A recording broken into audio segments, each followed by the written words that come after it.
Aldrich Ames spent nearly a decade selling secret information to the Soviet Union, compromising more than 100 clandestine operations, and leading to the deaths of at least 10 Western intelligence assets. On April 28, 1994, the double agent was jailed for life. In 1985, Soviet agents working for the CIA suddenly began to disappear. One by one, these Western intelligence sources were picked up by the Soviet intelligence service, the KGB, interrogated and, very often, executed.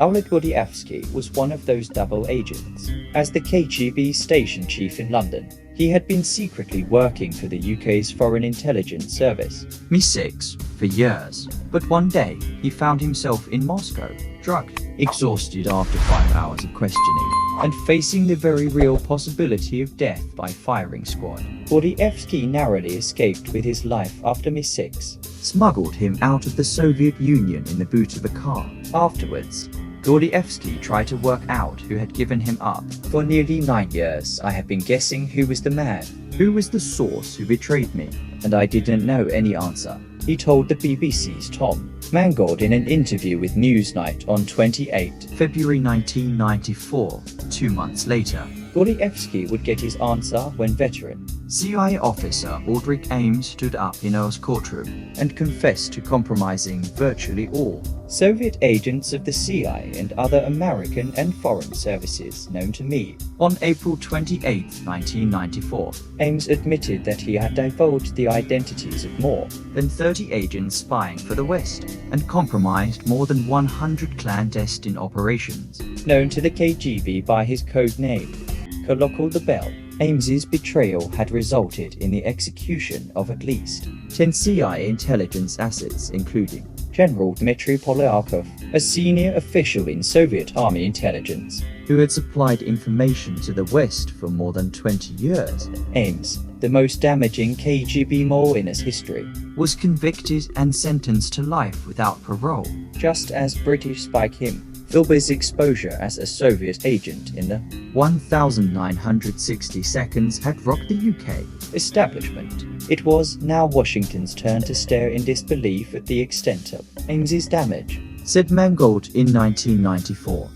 It was Ames's role as head of the CIA's Soviet counterintelligence department that had allowed him to cause such damage. It gave him almost unfettered access to classified information about the USSR covert operations against the USSR and, crucially, the identities of its agents in the field. Ames's position had also meant that he could sit in on debriefings from other Western spy agencies. This is how the UK's most valuable spy, Gordievsky, a KGB colonel who was passing vital intelligence to 2 British services, MI6 and MI5, came into contact with him. These meetings would create the outlandish situation wherein the top KGB defector was debriefed by the top KGB mole, said Mangold. The Americans were very thorough and really very good at debriefings, said Gordievsky. I was enthusiastic. I liked the Americans. I wanted to share my knowledge with them. And now I realize Ames was sitting there. Which means that everything, all the new answers of my information, he must have passed to the KGB. Ames had been exposed to the spy world at an early age. His father was a CIA analyst who helped his son get a job at the agency after he had dropped out of college. But Ames's later decision to betray the intelligence service would be driven less by ideological misgivings as by his need for money. Initially, Ames showed promise as a counterintelligence officer. He was first posted with his wife, Nancy Sagebath, a fellow CIA agent, to Turkey in the late 1960s, where he was tasked with recruiting foreign agents. But by 1972, his superiors had called Ames back to CIA headquarters, feeling that he wasn't cut out for field work. Back in the US, he studied Russian and was assigned to planning field operations against Soviet officials. His father's struggles with alcohol had stalled his CIA career, and similarly, Ames's own heavy drinking began to derail his progress. In 1972, he was discovered by another agent, intoxicated and in a compromising position with a female CIA employee. The situation was not helped by Ames's lackadaisical attitude to work, which saw him leave a briefcase full of classified information on a subway in 1976. In an effort to get his career back on track, Ames accepted a second overseas posting to Mexico City in 1981, while his wife stayed at home in New York. But his behavior and continued excessive drinking meant that he failed to distinguish himself as a CIA officer. In 1981, he was involved in a traffic accident in Mexico City and was so inebriated that he was unable to answer the police's questions or even recognize as embassy officer sent to help him. After a particular drunken, profanity-laden argument with a Cuban official at a diplomatic reception at the embassy, his superior recommended the CIA assess him for alcohol addiction on his return to the USA. Aldrich Ames dropped out of college, but his father was a CIA analyst who helped him get a job at the agency. Ames also continued to engage in extramarital affairs, one of which would prove to be a turning point for him. Toward the end of 1982, he began a relationship with a Colombian cultural attache, recruited to work for the CIA, Maria del Rosario Casas Stupid. Their romance grew increasingly serious until Ames decided to divorce his first wife, marry Rosario, and bring her back to be with him. Despite his less than stellar performance at the CIA, Ames continued to fail upwards. On his return to the agency's headquarters in 1983, he was made counterintelligence branch chief for Soviet operations, giving him widespread access to information about clandestine CIA activities. Ames had agreed as part of his divorce settlement to Nancy to pay the debts they had accrued as a couple, as well as paying monthly support, compounded by his new wife Rosario's expensive tastes, her love of shopping sprees, and her frequent phone calls to her family in Colombia. Ames's money problems spiraled out of control. He would later tell a Ryzen assassinator, Dennis Stecancini, that it was his escalating debt that led him to contemplate selling the secrets he had access to. I felt a great deal of financial pressure, which, in retrospect, I was clearly overreacting to. Ames said. It was about the money, and I don't think he ever really tried to let anybody to believe it was anything more than that.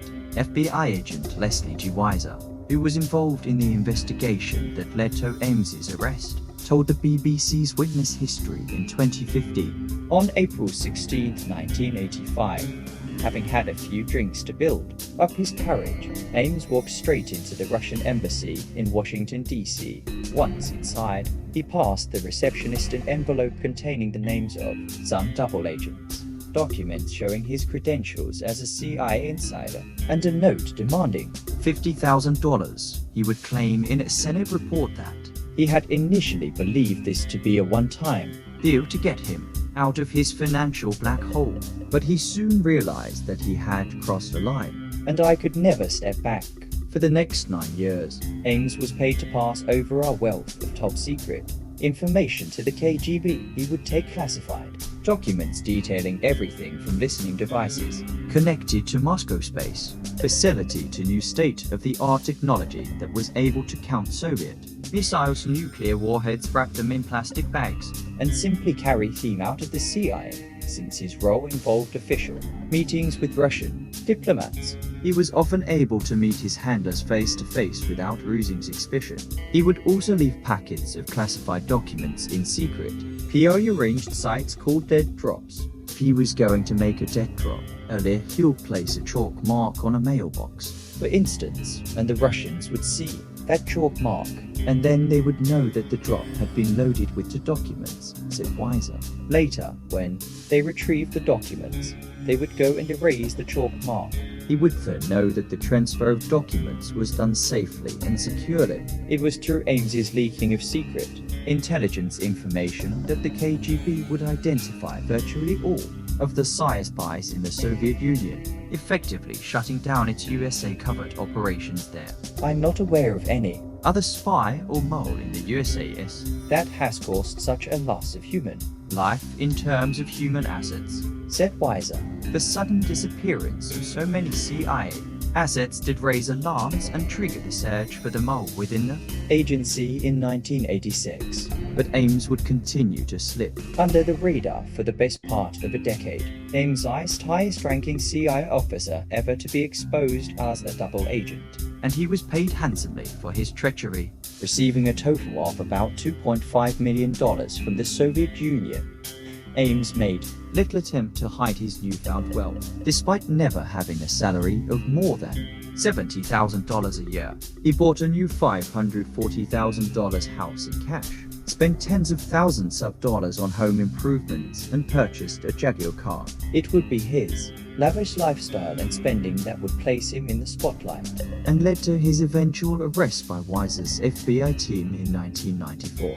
After he was picked up by the FBI, Ames cooperated With the authorities, he detailed the extent of his spying activities in exchange for a plea deal. that secured a lenient sentence for Rosario, who admitted that she had known about the cash and his meetings with the Soviets, she was released after 5 years. Ames, the highest-ranking CIA officer ever, to be exposed as a double agent, continues to serve out his life sentence at USA Federal. Penitentiary in Tear Out, Indiana. To this day, Ames has shown very little remorse for his actions or for the deaths that they led to. He had a very high opinion of himself, said Weiser about Ames. He regrets getting caught. He doesn't regret being a spy.